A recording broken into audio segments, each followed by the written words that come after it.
This is Jeannette Tamayo, a young girl with dreams, laughter, and a future full of hope.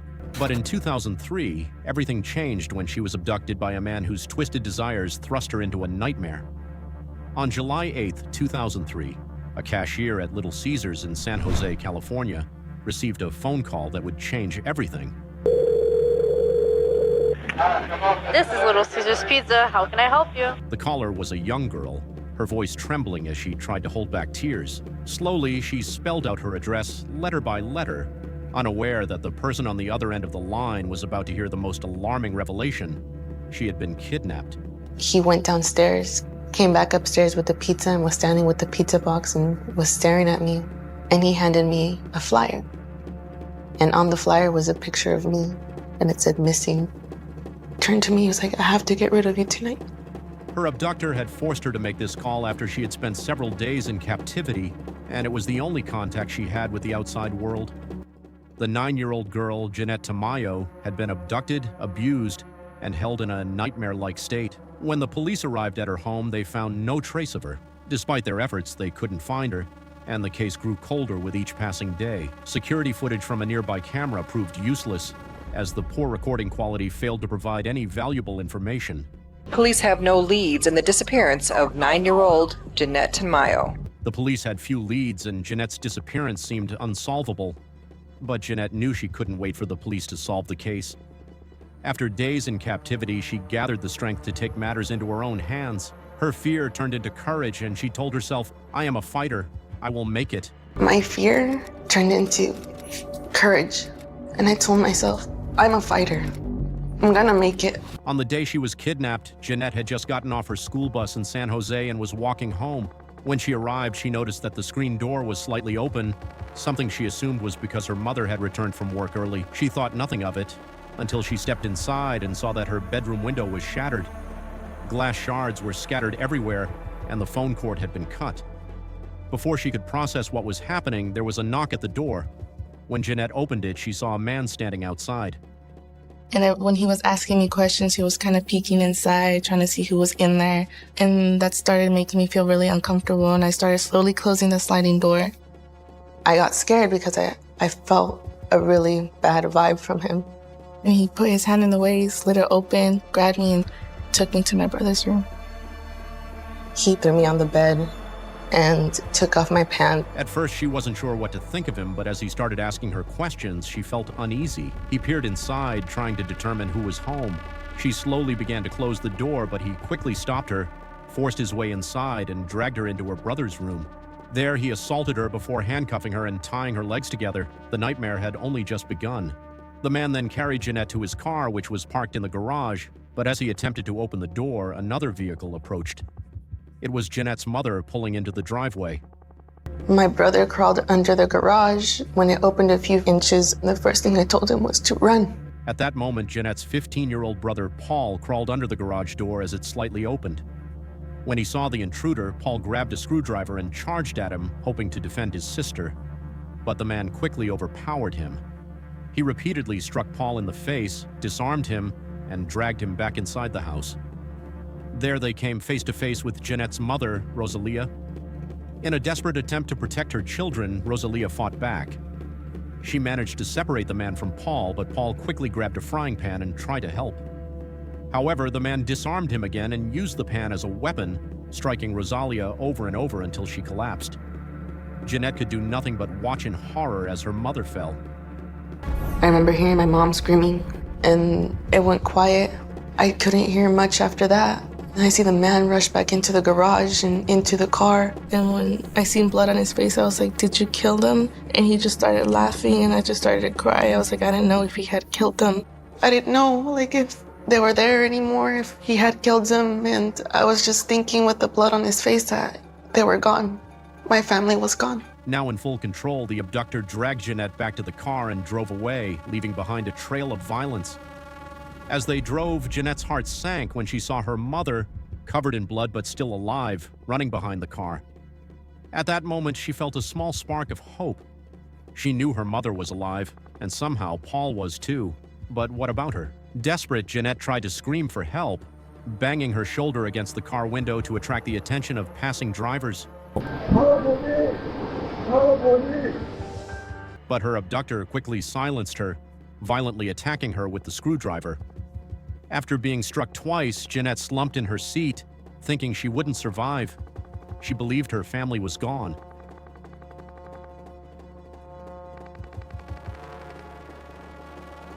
I just remember sliding down, laying there and looking up at the ceiling of the car and just thinking to myself, I'm not gonna make it. I'm gonna die. Back at the house, police and investigators did everything they could to find clues that would lead them to Jeanette. They knew she had been abducted, and the crime scene told a chilling story. Blood was everywhere, indicating a violent struggle. Forensic teams worked tirelessly, and bloodhounds were deployed to track Jeanette and her kidnapper. Mother, I don't care what happened to you, you thinking and your kids, but I can do anything. I can do anything. I don't protect my kids.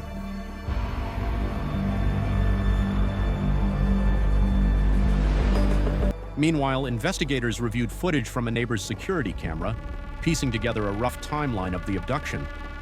They discovered that the man had broken into the house and waited for Jeanette to arrive before kidnapping her. Despite all their efforts, the investigation stalled, and Jeanette's fate remained uncertain. But she had proven something invaluable. She was not ready to give up.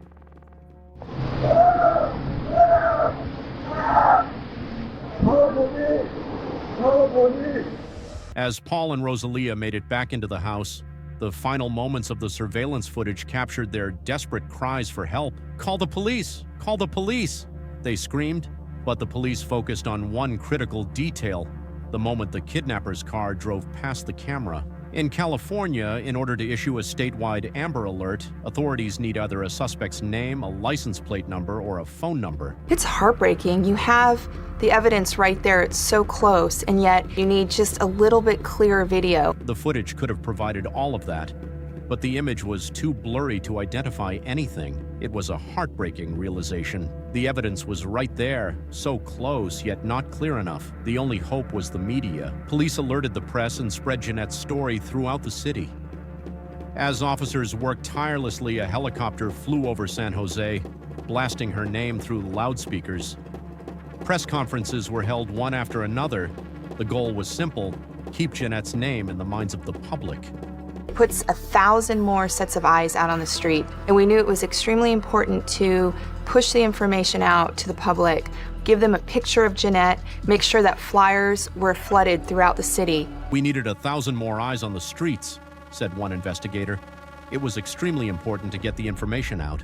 We gave them a picture of Jeanette and made sure flyers were distributed everywhere." As the frantic search for Jeanette continued, she paid close attention to every move her abductor made. She hoped that if she ever escaped, she could find her way home. After what felt like an endless drive, the car finally stopped. The kidnapper pulled into the garage of a large white house. He got out, grabbed Jeanette, and carried her inside. Upstairs, he locked her in a small room on the second floor. This would be her prison. The room was simple, with a small bed, a bathroom, and a television. The windows were tiny, leaving Jeanette no way to escape or see the outside world. The man threw her to the floor, his eyes filled with menace. Each time he assaulted her, he would chain her to the shower head, turn on the water, and leave her there for a while. Like, I started to break down and cry, and that was my only safe place, was the shower, because every time he left me in the shower was when he didn't touch me, he wouldn't hurt me, or he wouldn't rape me. The morning after her abduction, Jeanette felt the weight of her situation pressing down on her. While her family gathered around Rosalia in San Jose, police asked relatives to make public pleas for Jeanette's safe return. In the morning, he was watching the news again. My cousin was talking to me through the news. She was saying, "Jeanette, if you can hear us, just know that. Be strong, girl. We're looking for you." She was like, "Just don't give up." That gave me hope. That gave me the strength. Either I'm going to fight to get out of here or die trying. During this time, Jeanette's cousin spoke on the news, sending her a message. "Jeanette, if you can hear us, know that we're looking for you. Stay strong, girl. Don't give up." Jeanette later admitted that this message gave her hope. It gave her the strength to keep fighting. "Either I will fight my way out of here or I will die trying," she told herself. On the second day of her captivity, Jeanette began forming a plan. She knew she had to gain her abductor's trust in order to manipulate him and survive. She decided to ask him a question, something casual just to get him talking. "Where are you from?" she asked. For the first time since her abduction, the man paused. He turned around, looked at her suspiciously, and then inexplicably smiled. The disgust Jeanette felt was overwhelming. In that moment, she wanted to spit in his face, stab him with the very screwdriver he had used to hurt her, or do anything to get her revenge. Instead, she forced herself to smile and appear innocent. Then she asked him if she could have a glass of water. The man chained her up again, but for the first time since her abduction, he left her alone in the room while he went downstairs to get something. I remember feeling with my fingers a little button and like a latch. I realized that if I moved the latch one way and pressed that button, the handcuffs would release. Jeanette wasted no time. She immediately began testing the handcuffs, looking for a possible way out. She discovered that the lock didn't require a key, it was mechanical, and with a little pressure, the handcuff could be loosened. Now freed, Jeanette had only a few moments to act. She quickly grabbed the watch the man had left on the nightstand, then ran to the corner of the room where some toys had been placed for her. She grabbed a small clay turtle and ran into the bathroom where she took her underwear. She remembered how in CSY investigators often used victims' underwear in cases of sexual assault. She wanted to make sure the police had everything they needed to find this man and punish him for what he had done to her. Barely had Jeanette gathered these items when she heard the heavy footsteps of her abductor coming up the stairs. Panicked, she jumped back onto the bed and quickly put the handcuffs back on. I jumped back on the bed, put the handcuffs on, and once he walked through the door, he just looked at me, and in my mind I was hoping, please don't touch me, because I had things on me that I was afraid that he might find. She prayed that he wouldn't find the evidence she had just collected. The third day of captivity brought more misery. While Jeanette's family clung to every shred of hope, the police continued searching tirelessly, but there were no concrete leads. And feel very, very, very sad because you're scared. My daughter, she's a little kid. She had only 10 years. I asked the police what happened with my daughter. When my daughter came by, say, maybe never. And screaming a lot. My daughter I don't see for 3 days. I don't feel comfortable because I don't protect her. I don't protect her, I don't feel good.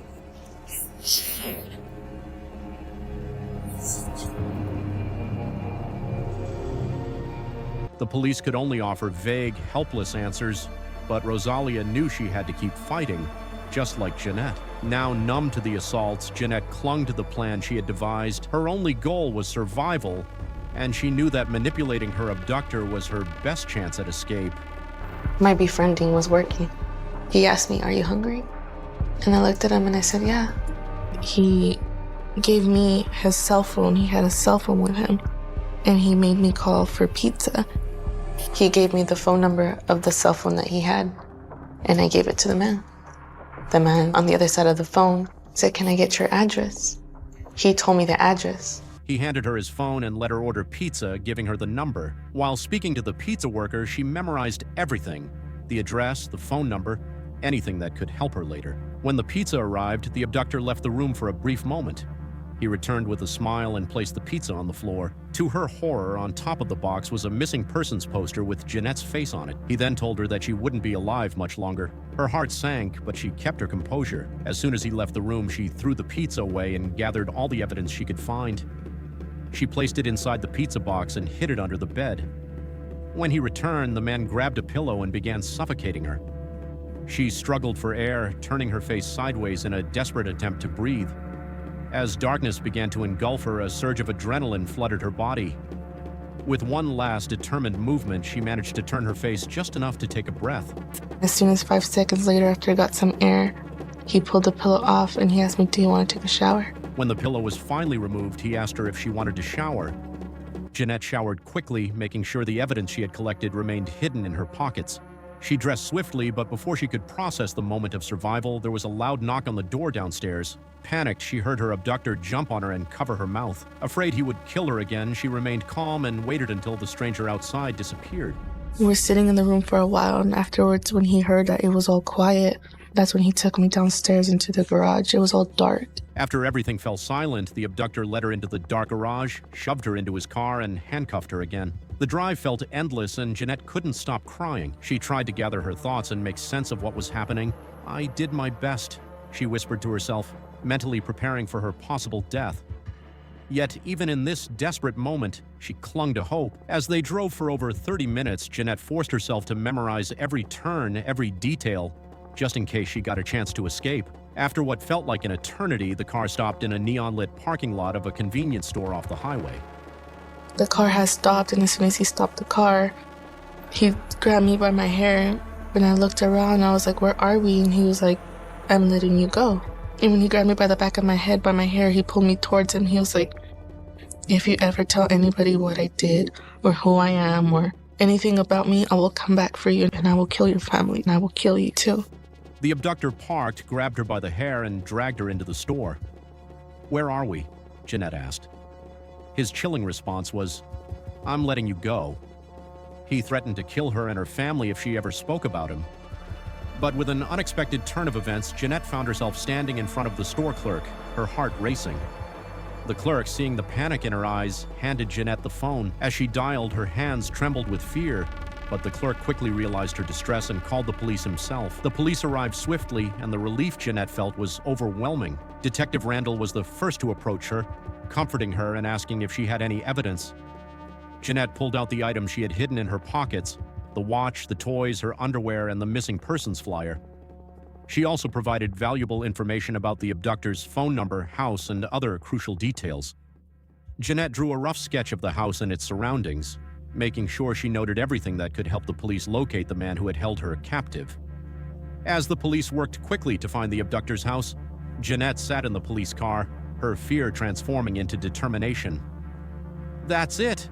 she suddenly exclaimed as she recognized the area they were approaching. Soon after, the officers received confirmation from a nearby pizzeria, matching the phone number to an address. A tactical team and a K-9 unit were dispatched to raid the house where the abductor was hiding.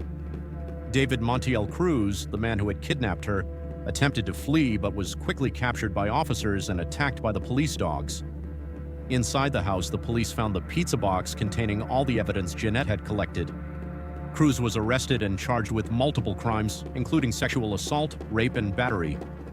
Afterward, Jeanette was taken to the hospital where she was finally reunited with her family. Her mother, Rosalia, was overwhelmed with emotion when she saw her daughter. "You are everything to me," Jeanette said through tears, expressing the depth of their bond. Though the years following her escape were difficult, Jeanette found strength through therapy. At 15, after 6 years of hard work, she began confronting her fears and healing. Today, Jeanette uses her experience to inspire others and is pursuing a career in criminal justice. Don't forget to subscribe for more fascinating videos like this one. Thanks for watching.